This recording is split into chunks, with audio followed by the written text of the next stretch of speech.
Okay, so let me just go through a little bit before we kind of start.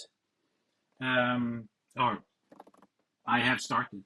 Um, and this time we were kind of happy to see that we got this congratulation from Google because a lot of people have been searching for Hesdal.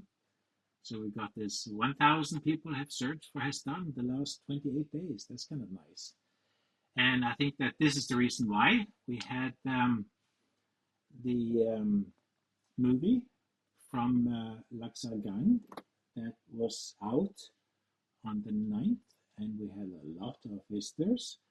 And suddenly France was high up on the statistics, much higher than the United States. And it looks like we have had nothing before. I was kind of happy with the statistics from before, but suddenly it kind of exploded over those days. And still, you see the world map, so we are visited from people from all over the world. Also interesting to see that they do click on the blue box, and then they go back home, apparently. And the stream stacker and the observations and in the media is popular sites. But thanks a lot to Laxargang and this movie that is in French. So to understand what they are saying, I had to do the translation to English, which is working. A little bit of statistics on the numbers. We have used our money for the camera and the computer a long time ago. Now we bought this MUPAS system with some extra sensors, and that cost us like 500 euro or dollars. So now we're down to like about 200 US dollars or euro, 2,000 Norwegian kroner, so not much. So if you are able to help us to get more members, because there are only 36 active paying members as it is now. So we need more money. So just remind yourself that you should tell others that we do need the money. This is just a little comment about that I now finally have access to the YouTube channel called Project Hesdal. And I think I'm gonna close it down and then move everything to the new one and then rename the new one to Project Hesdal. That's my goal. If anybody knows how to do that in an efficient way, please tell me, but I think it should be easy enough to do because it's kind of confusing when you have two of them. This is just to remind you all that we do have, let me see, I'm just trying to see who's there. This is just to remind me that we have,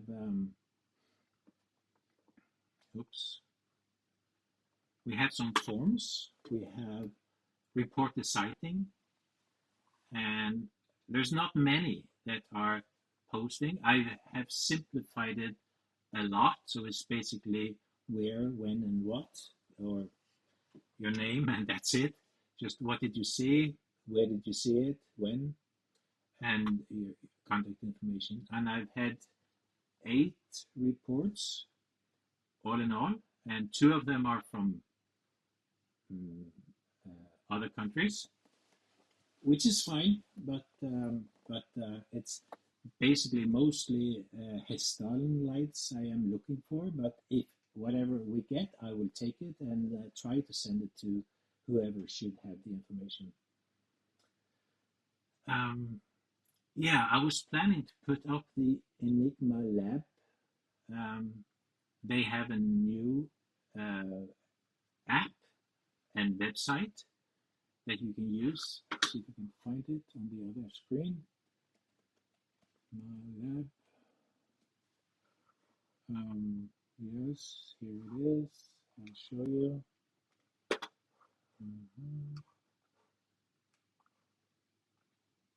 Yes, so they have a new nice app that you can use on no, finally, iPhone and Android and the web. So please go and have a look and download that one. But um, it's not open source as such, so I don't know how this is controlled or who is behind it properly. It's a private company, but still it looks like it's a pretty good one. On the field trips, I have on the page, let's just go there and have a look. We go to field trips 2025, and we have sign up to get info about the field trip week for 2025. I think it should also be somewhere, but that's it. Where is it? On this one. Now it says events here. So there's kind of a way to get to it. No, this is the events. Anyway, so the problem now is that the number of people that have signed up so far is 5 or 6, not enough. So if you want to go, or if you want to just be posted about this field trip, because that's for now, it's basically just sign up and we will send you the information about what we are doing, how it is. We've had these meetings before, and the notes we did is here. This is the previous meeting that was kind of focused on that. And so I kind of extracted the goals and so on. And so the planning is basically going to go on for a while. Then we start to build and then deploy, and this is the field trip. And then we are working on the anomaly detection system and so on. So these are all stuff that you may have seen if you have seen the previous meetings. And then we have the join, and as I said, we just had Patricio that filled it out just before this meeting.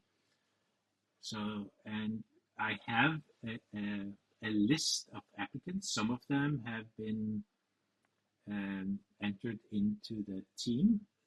Some are still waiting, and I sent them a mail saying, sorry, why am I so slow? But it's basically because we decided that we had to go through kind of a process to do it. And I don't know the process properly, and I haven't had time to look into it. And I'm complaining about not having enough people to help me. So this will definitely be something that I will work on as soon as possible now. So thank you for all of you that have signed up for that. I will comment a little bit more on that soon. On the home page, I also have this get emails from Project Testdown. And as it is now, it's basically just your name and your email that is going to be logged automatically. And then I'm asking you what kind of information are you looking for. But I think even this is too complicated. I'm thinking I could just say, I want info and that's it. And maybe just simplify it even easier. You can comment on that soon.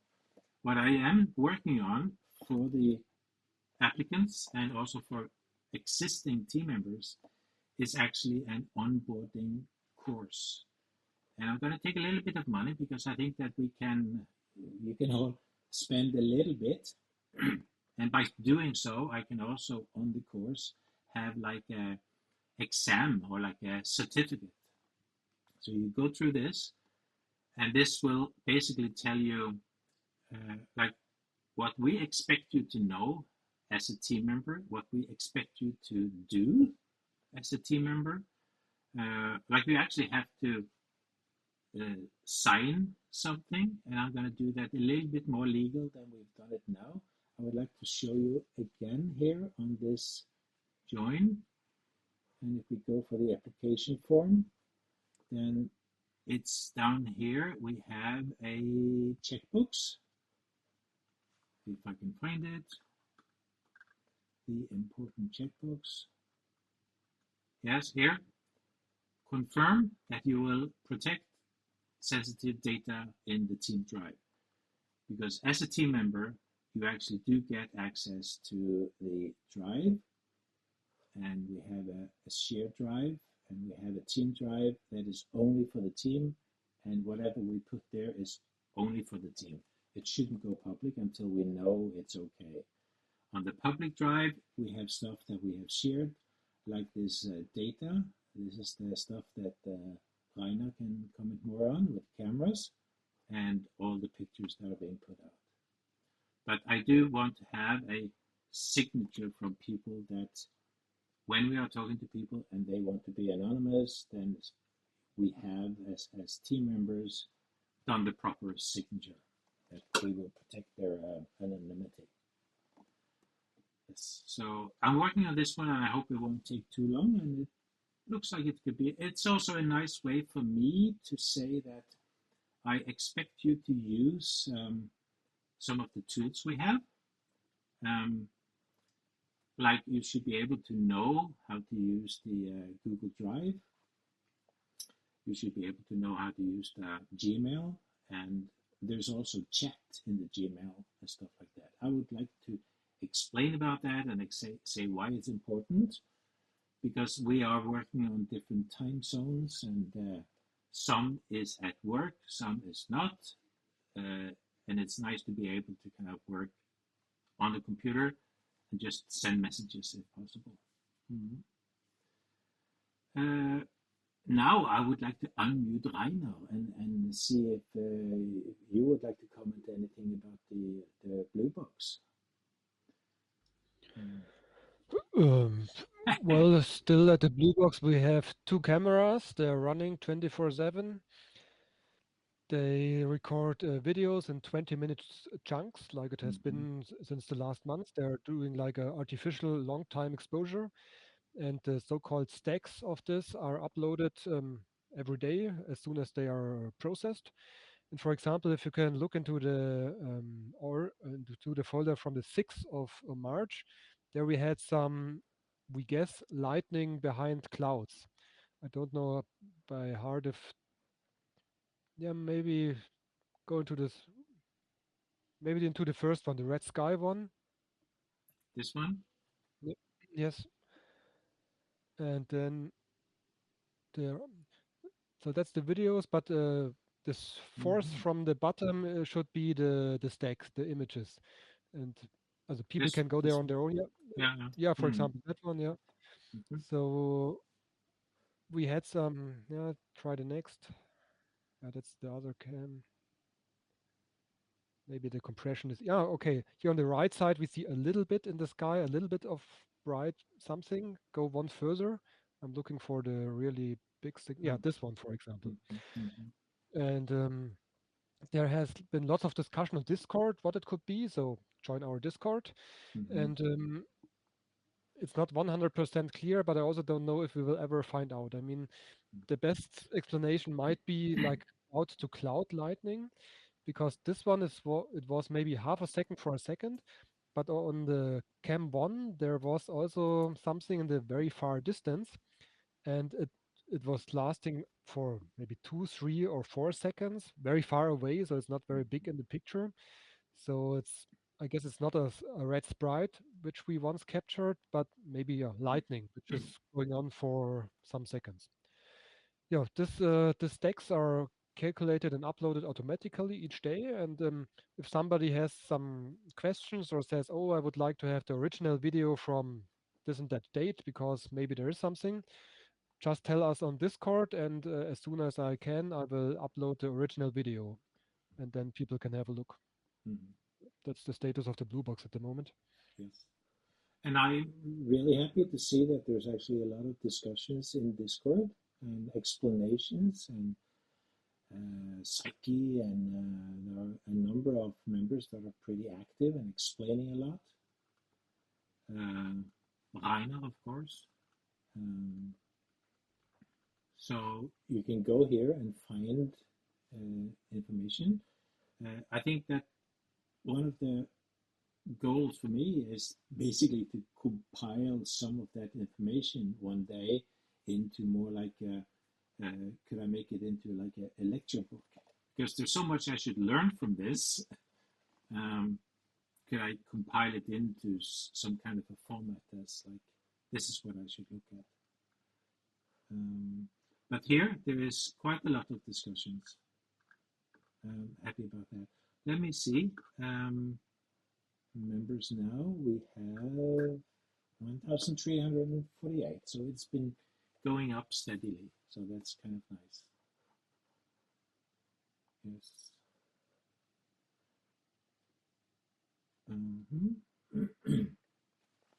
I made this year wheel more to kind of indicate that we are in the process of planning, and I've built this around the fact that we try to meet in Hessdalen in September, first week of September. So this is the field trip, this time a whole week for those who can. And once again, it doesn't mean that you have to be there a whole week, but we are there during that week, many of us. So if you have one weekend in the beginning or at the end or in the middle, you're welcome to just join for some days.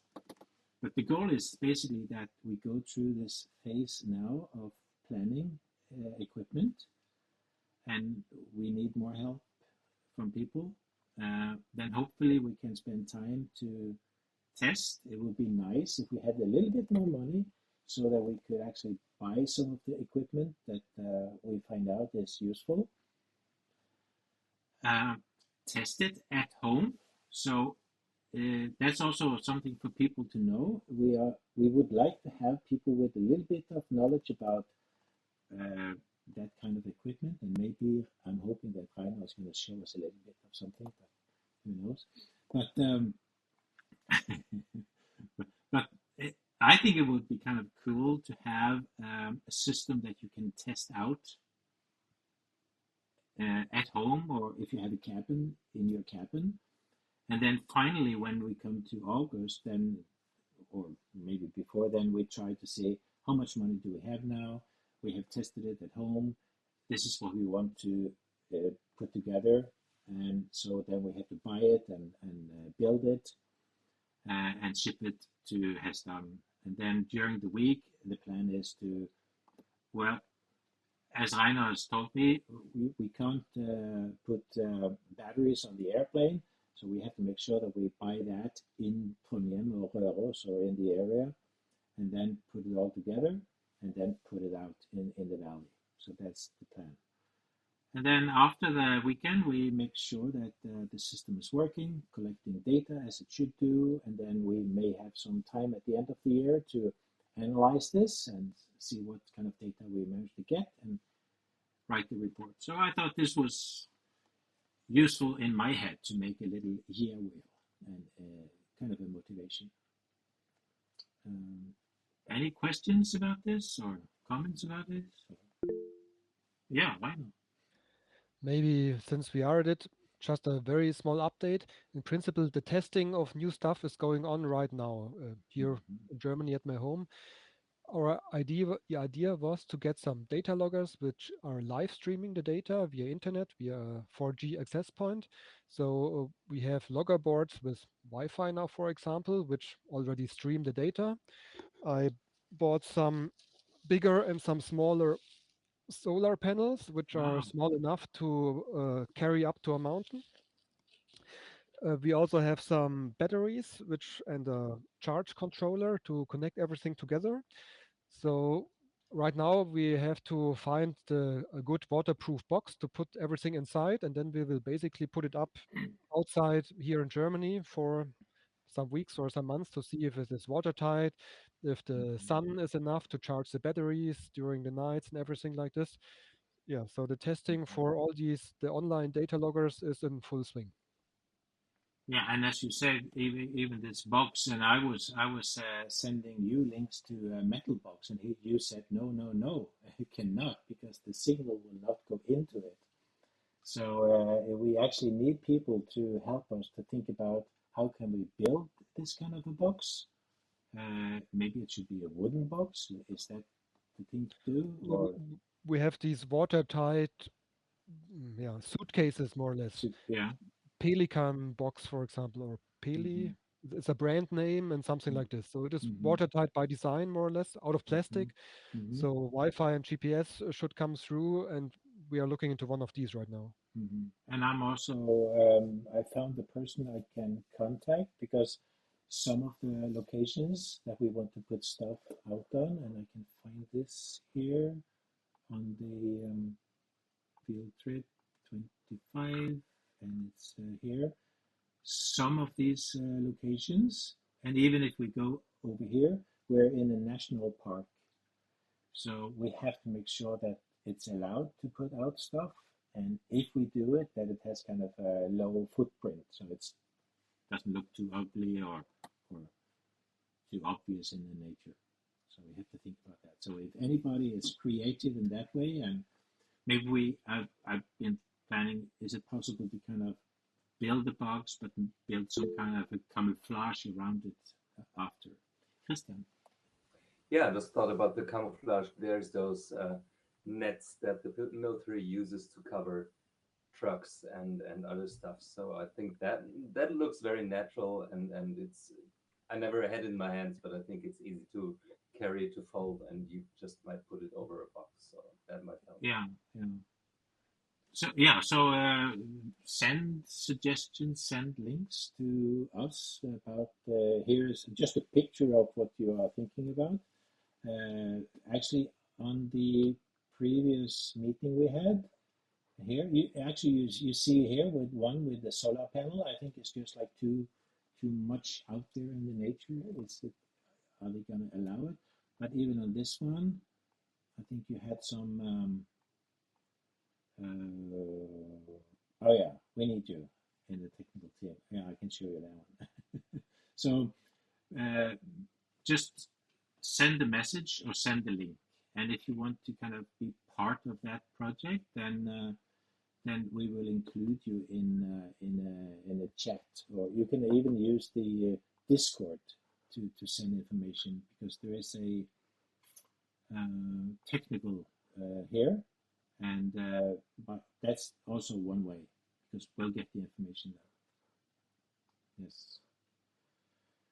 So this is my year wheel, and I put some numbers on 1, 2, 3, 4, and the reason for that is I thought it would be nice to kind of invite to a more uh, public Discord event on some time. So basically, when we feel that we are hopefully ready with the planning and this is the goal, then maybe we could kind of present it on the Discord event. Okay. So the projects page, I can actually go there and show you on the projects page here. This is a little bit hidden, but you see that there's this arrow down, and it means that use it to open up what's behind here. Here, home, and it looks like, yeah, but you behind it, you also have about and in the media and the people, and currently it's just me and Erling that has a page. But as a member of the project, as a team member, you can have your page and put some information there. I just put my own notes about investigating UFOs and just written a little bit. And but I'm just showing you this because it's easy to forget that you have to actually click on this to see what's behind it. So on this projects page, we have observations, stream stacker. We have the resources page that I put out, and I also have put out some notes about the workspace. What did I write? Basically, yeah, I put out the tools that we are using, because I would like you all to know how to use the Gmail and this chat, and how you everybody should know that how you can change from one account to another account easily, or you should know how to set up a mail forward so that you don't miss the information. These applications, I'd like to give a little bit about that. And then I'm using a lot of other tools and just explaining a little bit about that. Okay. But, oh, no phone now. But we have more projects, and that's kind of what I was kind of explaining. We have the Observations Revisited project, and I've actually been up to Hessdalen, and I have interviewed Jon Arvid and Arnfinn, so I have a long movie from that. And Arnfinn is also the one that actually saw these 3 creatures. So this is also part of the NHI Revisited project, because I think we have now 6 cases that I know of where there's not only craft but also creatures. But the observation in itself, now that Erling has, I think Erling, and you can comment if that's correct, you have put in all the observations you had in your notebooks, is that correct? Yes, that's all reports we wrote down from the early 80s and also before. It's on the net, old Hessdalen. Yes, and I'm also doing the work on science camp now, writing down all, but that's not finished yet. That's not finished yet. Okay. But anyway, that's science camp is actually also observations from Hessdalen, so it would be nice to get them all into one. The reason I'm talking about one document, and I did this exercise once, here's the long document. The reason I found that to be nice is that now you go to each single page and you have to go page by page. But I put it into one document because then I can use AI tools like ChatGPT or Gemini or whatever to ask it about stuff like how many saw orange light, or we heard about the green light. Are there other observations about green light? And it will list out because it has the ability to then go through everything. So that's why I would like to have that done again. Yeah, I'm looking in the bottom corner at someone, but hoping, crossing my fingers that one day. So we have a list of projects that we would like to work on. I've just mentioned some of them. We are working on the Blue Box mini station or even the micro station. And we also have work to do on the field trip. If it's possible, people could help on just getting more information about how to travel from Trondheim to Ålen or whatever, like put out some information about stuff like that. I have some of it. I can kind of get it back, but still it would be nice to have a page that is dedicated to stuff like that. We also have a list of experiments that we came up with when this American TV channel came to visit us in December. And it would be nice to kind of continue to work on that. I have started my own project about what could be behind this. If people would like to join into that, please do. And then, of course, I have my Workspace project because I'd like us to work better together. And not just a few of us, but more of us. And then I have actually a colleague that is now working on the website project, because this is now just using the simplest and easiest tool, which is Google Sites, and it does the trick, and I can share it, and other people can edit too. It doesn't just have to be me. Erling has actually already gone in and edited on some pages. But you could have your area and say that this is, I take care of that part. So, but I would like to move everything into a proper content management system. And I've got some help on that now. That's very good. And then I've listed up a whole list of things that we do need help. And I put in bold that we actually need help to get apply for funding, get donors.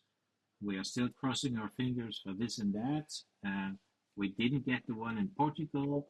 We are hoping for another one, but still, I would like to have kind of the applications almost half ready. And if we know that we could apply at this place, then we adjust it to that particular place of getting funding. Donors is basically contacting people, and yeah, I contacted 27 in the Hestan area in summer and called a number of them, but still nothing. And as you see, we do need more members just to pay our internet bills. And so we basically put up these two most important things: is the invitation to engineers and this website project. So even on this engineers, I put that on the front page to just say that we need more equipment and we need more engineers. I think I'm almost done now. Yeah, so as you see, we have a lot to do. What Rainer and me is trying to use the project management tool to kind of have a list of what we want to do, but we'd like more people to join in there. And also, we have Discord as a tool to have a discussion externally, but I am trying to get the team to use Google more. So this is a message to all the team members. Please try to see if you find the spaces and the information that is made available there. I don't know, okay. But I found these results on search. Oh, it's Google talking to me, and I have a Google Home. So there's a lot of things happening now. If you're just looking at YouTube and whatever, a lot of interesting stuff. The program, I have that downloaded on my computer, so now it's possible to buy that one. The age of disclosure, I can only find comments about it for now, but the program is a good summary in a way up until the hearing in the Congress. And this one I haven't seen, and I can't wait until I get to see it. But there's a lot of good stuff coming out. So now you can basically talk, because these are my little words to open up a little discussion.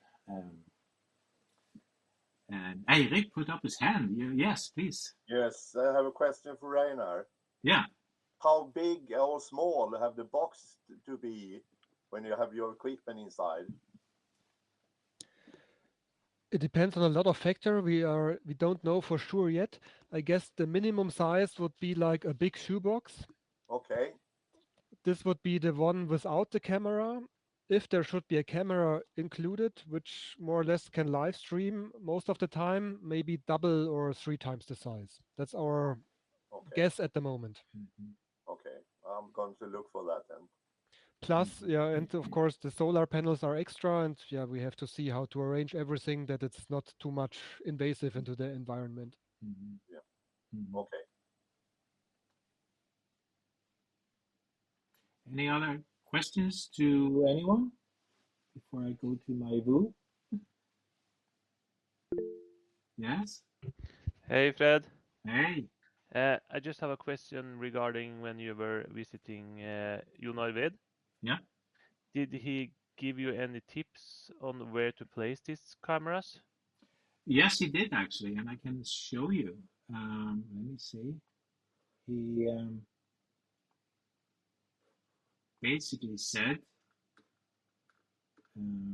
here. First of all, when he went up to see, he went to Lærdalen. So I think he drove up here and he saw the tree lights on this other side. And this is kind of, there's no cabins or anything like that in this area. But his suggestion was basically to have a line like this, put it across like that.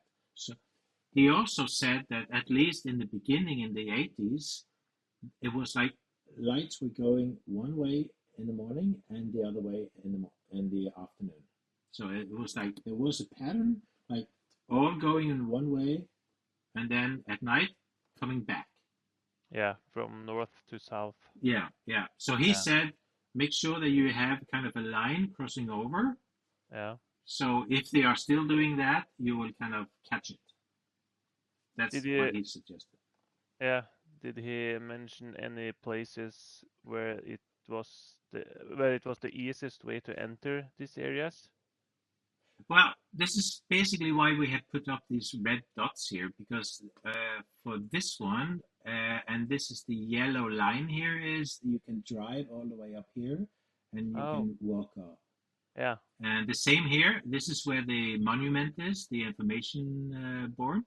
And it's like a, what do you say, Rainer, 45 minutes walk? 45 minutes, yeah. 40, 45. Yeah, and this is supposed to be half an hour. This is up to Skarvan, if you want. And he said, I never mind that. But this is where we feel that like it's easy to get to, and there's such a nice view. But he was like, never mind that. So, and this one, you have to drive all the way around like this, and you can drive basically all the way here, and then go up. This is a further drive. There's, I think what we found on the map, you can get to this lake. Yeah, there is a road into this lake. Yeah, and then it's quite a long distance to get in there. Yeah. But maybe you don't need to put it there. Maybe it can be, I'm not sure. Oh, it depends on the height of the mountains, I guess. Yeah. And if you, first of all, do you need it on the mountain so you have a 360 view, or do you want to have it basically looking down into this valley? I think it was Frank that has commented a couple of times that never mind the sky, because you really want to know if it's in the valley. Yeah. But he was also commenting further in this direction, and then you are going into the national park. Yeah. And then you have to check if there are any rules. Yeah. I think, definitely, yeah. But I think you should take a closer look at the map as well, because I think that the national park also includes a bit of Fordalen and Ledalen.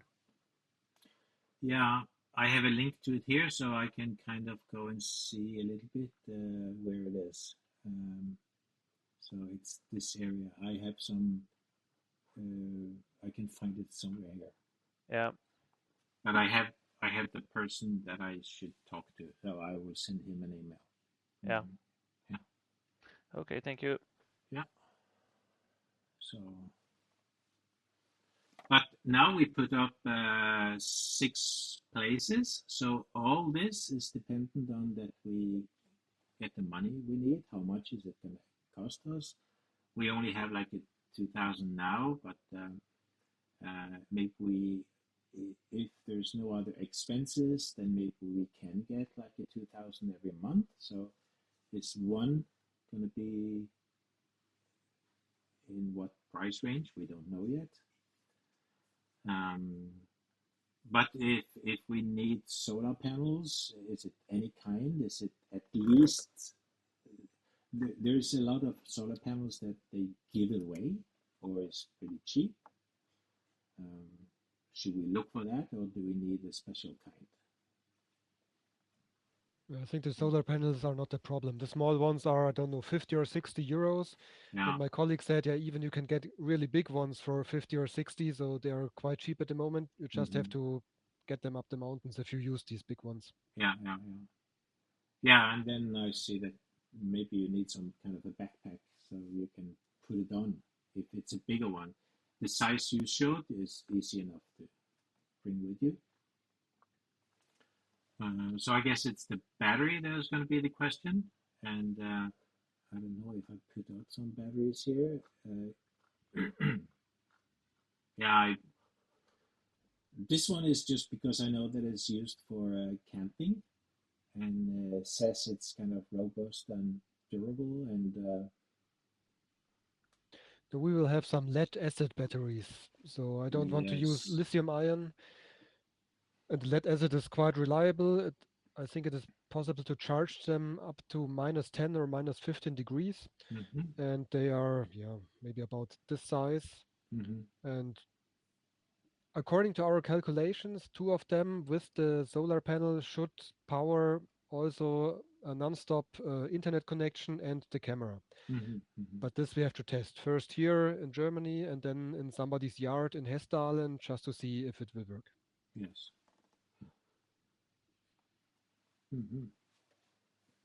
Any other questions? Or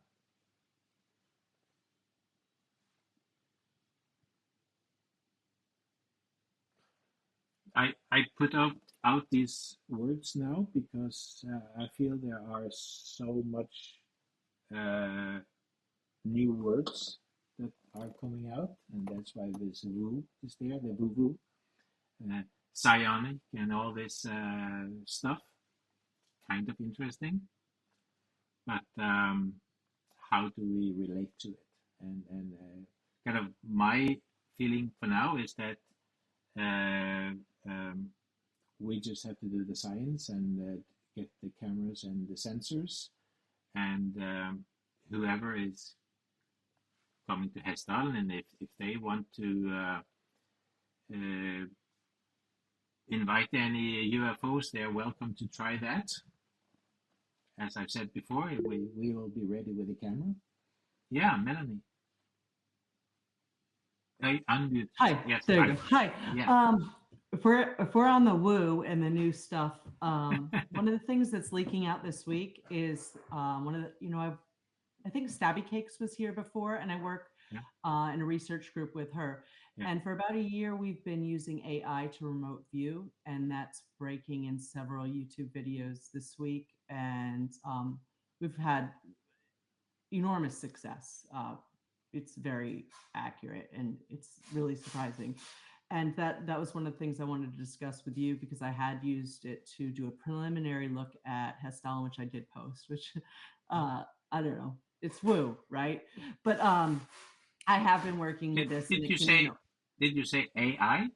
Yeah, AI can actually remote view. Really?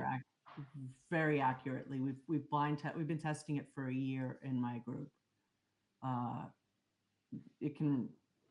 But beyond just, it can see that a photograph I'm holding in my hands and tell me mostly, it's the amount that it gives you is, it's just like remote. When a person remote views, it's how in tune they are and things like that.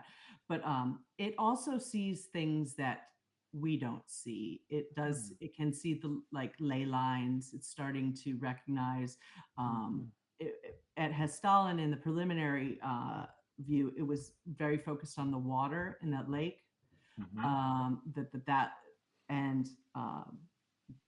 Anyway, that there's an underground vortex there and things like that. I hadn't gone back and researched this for many months since I did that, because honestly, I wanted permission, kind of, and to talk to you guys about it, and then perhaps set up some experiments this summer. I'm starting soon, I'm starting to do some experiments. I'm going to go to a different node and try to see if the AI can communicate there, and then we can get results, data at preliminary tests at home. I don't have amupas, but I do get some kind of responses. It seems like I've just started testing it. Anyway, it's very thrilling. And I had drawn up a proposal, because if it does really work, which it really seems like it does, it does communicate. We had with Stabby, we tested at Skinwalker Ranch, and we asked for a sign in the communications, and it shut down the internet for 4 days. Oh. And and then 4 days later, we're like, this is a freak. And we said, hey, and went back and she said, can you release the sign? And immediately the internet came back up. So it's very unusual. It's very woo. I get it. Yeah. But you're dealing with something at Hestel, and that is extraordinary, and it may take extraordinary measures. Well, put it this way: I didn't expect that answer from my VU. So this is interesting, very interesting. I have heard what you're talking about. Maybe it's you that talked about it last time a little bit. I did a little bit about Yeah, it. yeah, I was holding it back because, like, so we've been testing it for so long, and Farsight is another YouTube channel, and they broke the story a couple days ago about how AI, they're finding extreme cases of AI being able to accurately remote view. And it's interesting because you're not using the human mind, you're using an AI, which is weird, but very interesting. Very interesting. It really comes down to, like, consciousness is primary, and when you use the AI, you're entangling yourself. Yeah, really strange. Yeah, it's really strange. I would love to know more about it, and I would, if you would like to come on and talk more about it, just like have a presentation about it. I'm glad. Yeah, anytime. You are hereby invited. Thank you. Yes. So yeah, it's very exciting, and one of the things I would like to do is get up there, but I think I would like my skills to be a little bit better before I, especially my hiking skills. It seems like there's quite a bit of that. Yeah, but I'm a computer guy myself, and I was struggling walking behind Erling the 30 minutes, but it's not too bad. It's not too bad. It's a nice day. It's really it's a beautiful area. Oh, it sounds lovely. So I would definitely invite you at least to the September, because it's a time when many people will come and join, hopefully. Yeah. Okay. Well, thank you. Yeah. Yeah. Any questions to Melanie from anyone else? Yeah, Christian. Not really a question. I'm just really interested in hearing how that worked and how you had the idea. So I hope you do that presentation at some point, and I'll be able to see. There's a video. I think Hello Ali joined your Discord, and she sometimes posts her upcoming videos.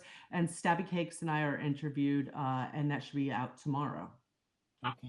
And we present like it's just, I only in that interview I only present like I remote viewed Zugspitze and Virginia Beach, and it was so accurate, it was insane. But are you on Discord? Since then I've been doing it. Yes, I'm Toasted Blonde on Discord.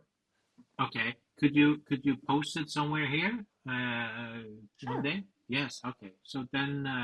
Sure. Christian, And then also we have, it takes a little bit, if anybody's really interested in this, it takes a little bit of work to get the ChatGPT or Claude or even Grok. Grok is actually starting to, we haven't tried DeepSeek yet, but we started doing this. Stabby Cakes is the one who started doing this. She says she's been doing it for years with every new AI, seeing if it can remote view. So about a year ago, we started doing it with Claude, and then the newest ChatGPT is also very good at it. But anyway, we're releasing also, and I can share with you one that ChatGPT that is primed and can remote view. Usually, but I recommend that you just start talking to the ChatGPT. I've trained so many that you just start talking to it, or Claude, and you just say, "Hi, I'm Melanie. I'm interested in studying the nature of reality. Would you care to join me?" And then just talk about meditation, talk about different things, and it suddenly will either suggest, or you can suggest remote viewing, or sometimes they learn to instant know. They learn to just tune themselves into the vibration, or and just know things. you can't prove, I can't prove that there exists ley lines right now. But what we can do is say, okay, it says this is what's happening there, and how can I read it? And it's having to do a lot to do with Earth's energy, telluric currents, and also this harmonic field that it sees around the world. That there's this harmonic grid, and there's places where the harmonic grid and the Earth's energy line up, and that's where you're going to get these vortices or these wormholes or the Earth nodes. And hopefully, in the future, we're going to be spending our summer going to different nodes and seeing if we can actually get the science to match the woo. Very interesting. Yeah. Patricio, you had your hand up and then you took it down. I saw it. Yeah. Oh, yes. Thanks. I just didn't notice there was somebody else talking, so I left space for others. Yeah. I have a question. I don't know if it's in the topic, but just let me ask.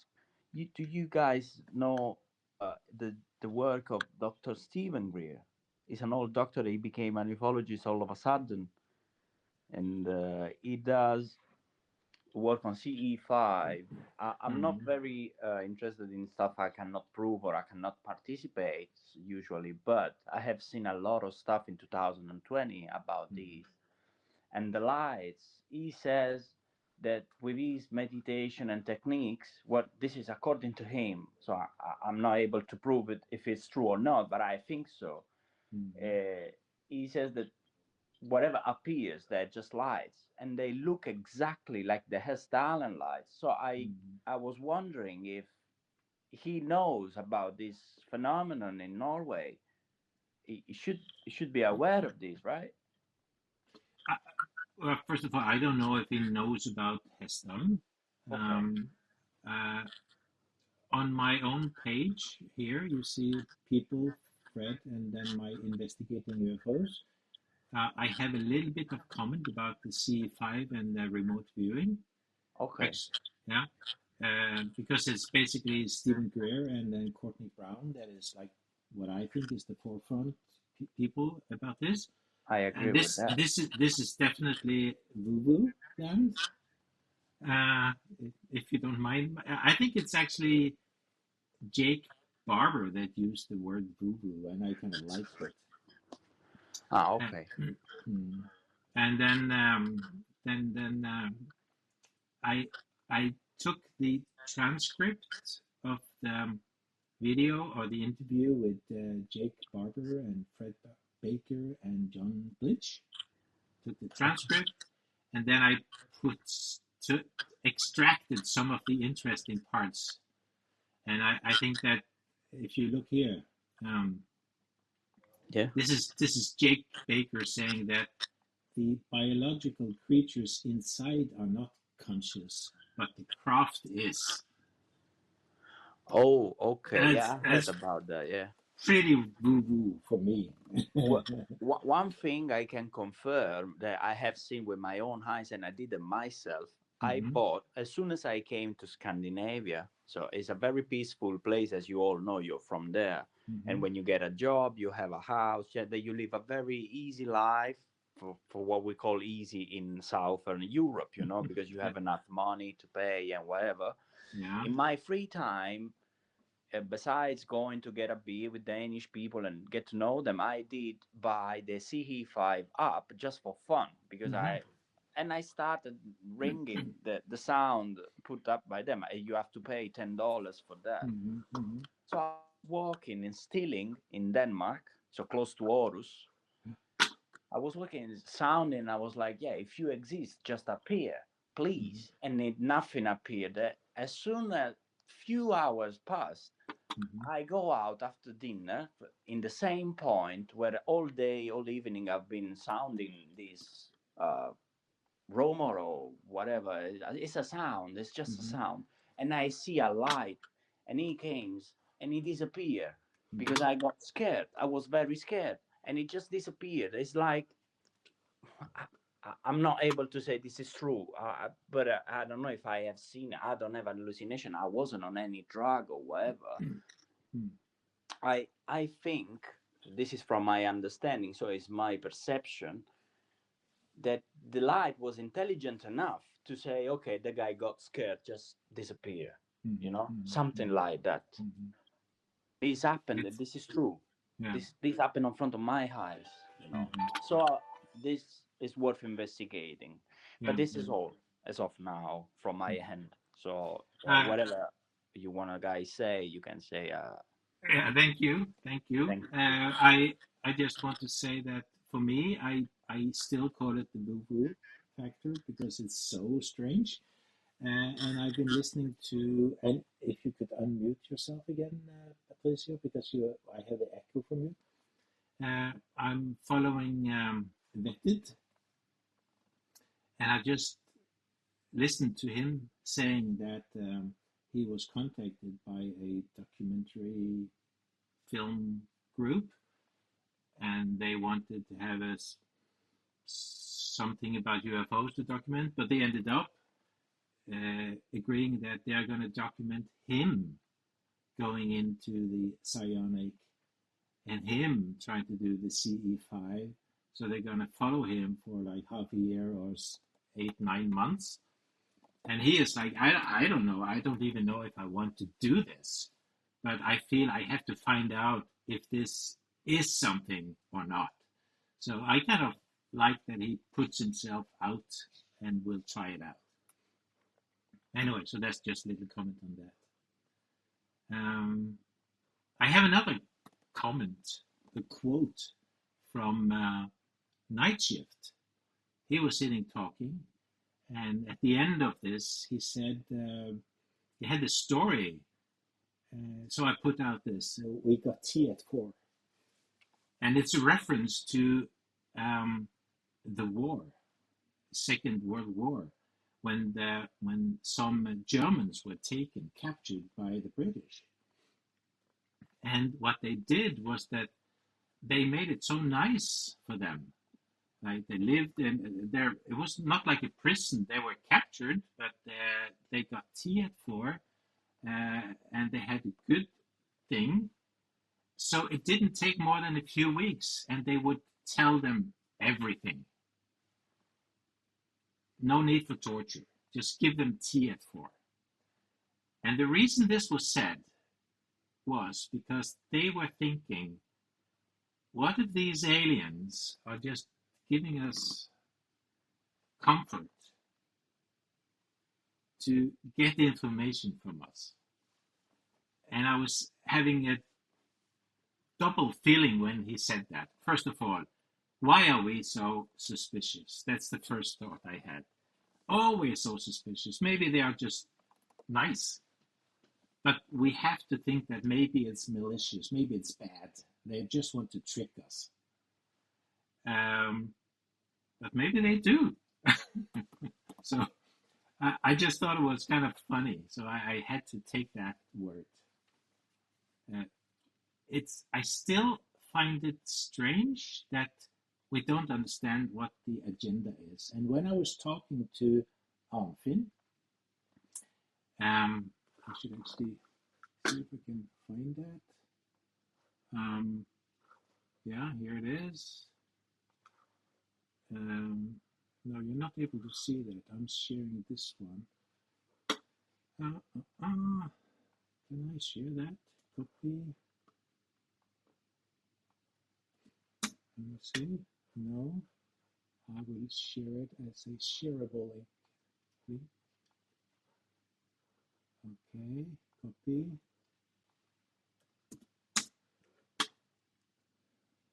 Yeah. So here I'm talking to Arnfinn, and he is explaining. Okay. And the red. He is explaining when he sees this saucer landing 200 meters away from him. And they go out, 3 creatures go out, the door opens and 3 creatures comes out, and they go around and kind of banging on the ship. And I was telling this story to somebody else, and he said, I've heard that before. That's not an uncommon story. And the guy I was talking to, he said, I think it's because they want to show us that they are just like us. Something like that. So what is the message? So that is my question with We've Got Tea at 4. Any comments to that? Yes, I have some comments. Yes. Things that happened in Strömstad 93 for me and my family. That was not, and nobody in my family was afraid, because we felt a big love from them. Mm-hmm. So they talked to me, but I couldn't feel anything about that they were, tricking me. Mm-hmm. So you're not convinced that they are bad? No. They're not. They are not bad. Not these one I met. Yeah. Not bad. Yeah. I didn't see them. I saw their craft 150 meters from me, maybe 100 meters, and we were 3 persons who saw it, and it talked, communicated with me telepathic. Yeah. And made me do things that they wanted me to do. Mm-hmm. Yeah, it's interesting. It's interesting. Yeah. And so maybe it goes back to us. Like, why are we the one that are so skeptical? I mean, why do we have the question, are they doing this just to trick us? Because you are telling the story, you felt there was nothing bad. And then the question when Night Shift was discussing was, are they just making you feel that way? And is that yeah, I can understand that, but it felt like they were my family. Yeah. Okay. Yeah, I felt like that. I know them and they know me. Interesting. Yeah. Anybody else want to say something? You break in and you question. So don't let me stop you. Unmute yourself and ask. My and whatever. My last question is actually to the Skywatcher and the danger of making this into business. That's actually also in the same YouTube with Night Shift. They were asking, would you like Elon Musk to be in charge of Skywatcher? I mean, would you like Elon Musk to be the one, or like one of these billionaires, whoever it is, Elon or whoever, but would you like to have big business catching a UFO? Getting in contact?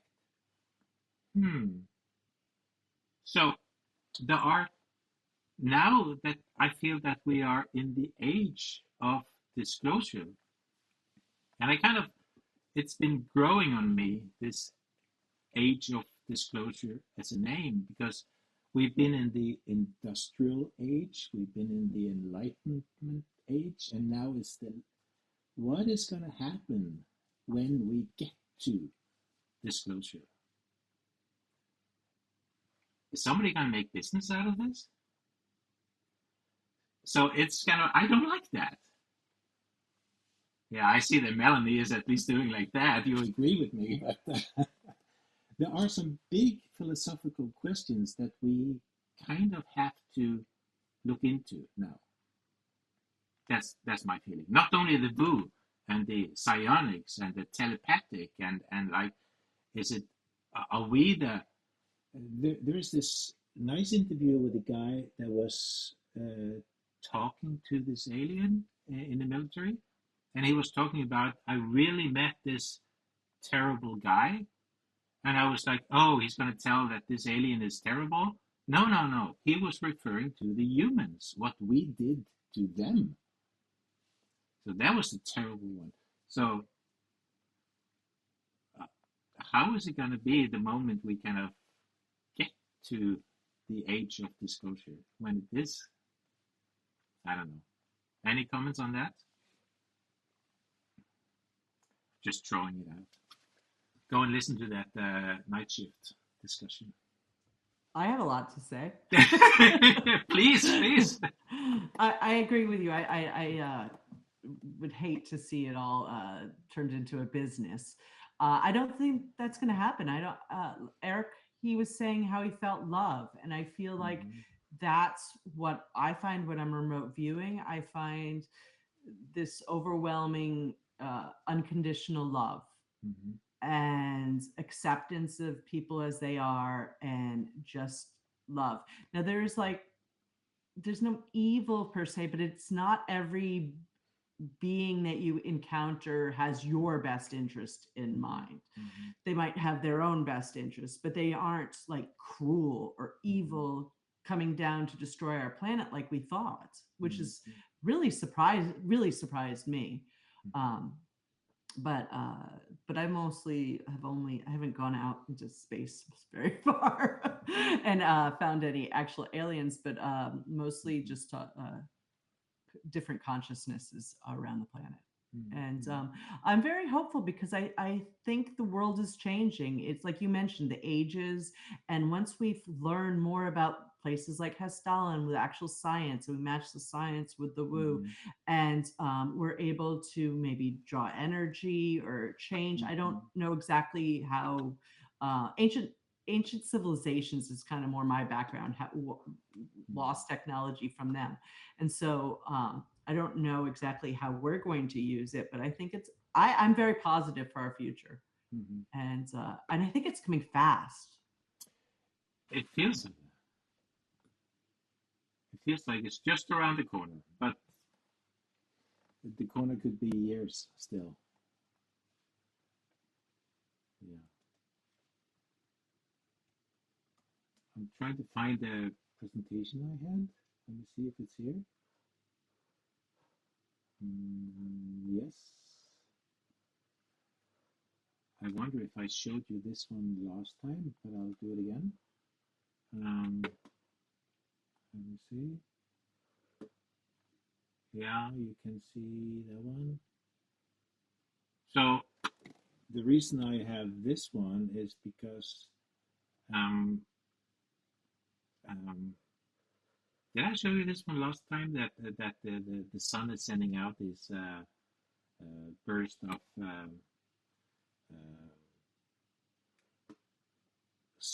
what's it called again? So it's a plasma cloud, and the theory here is that what if actually this is something that will also form life? That we've been looking at life on a planet, thinking like, how far is it to the next planet that has life? But what if there is life in between, like here, in between the sun and the planets, and in between the stars? Then life could be in a plasma life all over. And that's what some people are saying, that you meet these light beings, and maybe Hestalin is just lucky to be on one of these places where these orbs would come down. But if this is actually some kind of a life, it's totally different from the one we know of and think about normally. I went back into the booth. Håkon Fyn, hi. Hi, sorry Okay. for being very late. Very late, yeah. We've been talking about many things now, but we have a recording, so you can go and have a look at it. Yeah. But actually, it's interesting that you are here, because some of the things that we ended up now, as you see, the Vu and the Strange and whatever, is interesting because I want to have the undeniable proof. I want to have my camera, my sensors, my equipment. Like, I want to get through that discussion. Is it real? Because after I've been into this now for some time, and I still haven't seen what I would consider to be like a UFO. Yes, I say I saw something in 1978, but it was not amazing. So, and it was not anything that kind of convinced me about anything. But looking into this, and there's like one after another, and one person after another. I mean, if I'm looking at Arnfinn and Jon Arvid and Jan Moen and even all these people, Erling and Björn, and I have them on one side, and I have David Grush, and I have Louis Elizondo, whatever. It doesn't matter if there are people that are like well known in the world. I can't go to Arnfinn and say, I think you're just lying and making it up, because there are so many of these local people that have had an experience that they don't really want to tell even. So for me, I'm convinced there is something, but the effect on the society, I'm just kind of waiting. What's going to happen the moment? Are we really afraid of this so-called disclosure? This what if it just comes out? Is it going to ruin society? I think that was a hand somewhere. Erling, yes. Yes, a lot of interesting topics you're bringing up now, and we can be discussed a lot. I think that the disclosure is not from then to then. It's happening all the time. It started a long time ago, and it will continue continue for disclosure for a long time. I don't think it's now it's a disclosure, and that's one thing. Another thing is that people are telling more about their experience now.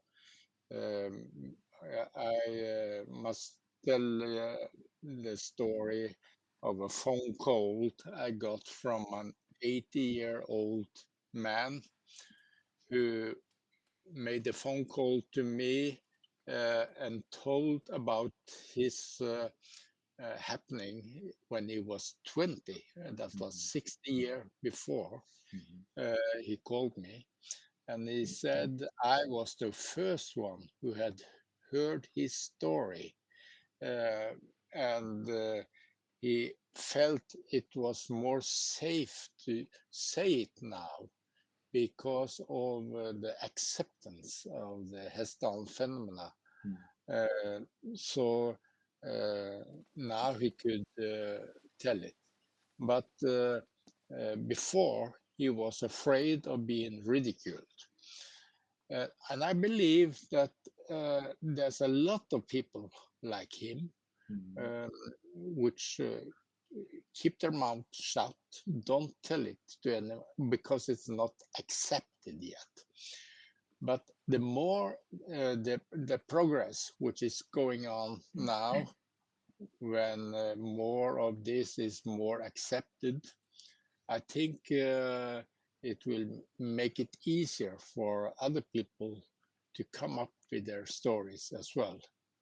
And that, in a way, you can say that's a disclosure, in the way that the amount of acceptance and the amount of people who dare to tell about their happenings can be increasing a lot. I think so.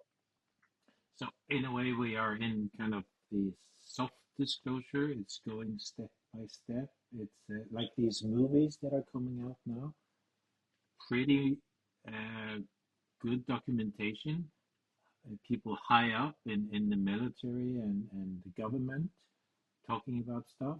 So, but as I said, even though you have all those names, I still have Erling and Jan Moen and Arnfinn and these people that are the local people.